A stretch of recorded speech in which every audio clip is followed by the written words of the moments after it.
But on the other hand, for a full open class build, you can expect to pay anything up to $50,000.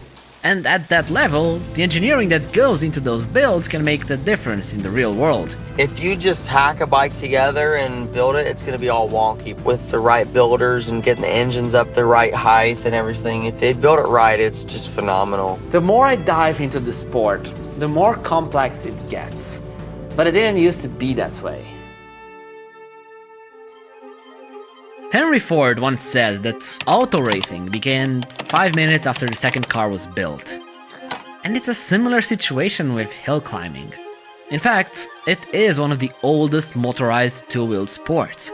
It all started in the early 1900s, when manufacturers would create events to showcase the power of their motorcycles. Indian were one of the first at it, inviting the public to see what their bikes could do on a hill next to their Massachusetts factory.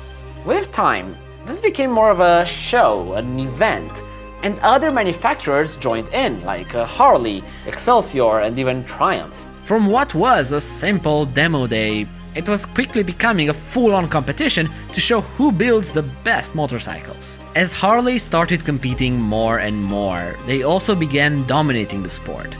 And one event transformed into 2 and 3, and more of those were popping up across the US. Take Capistrano Hill in Orange County, an event that went from having an audience of a couple hundreds to over 20,000 people by the early 1920s. And this was a bit of a defining moment for the sport.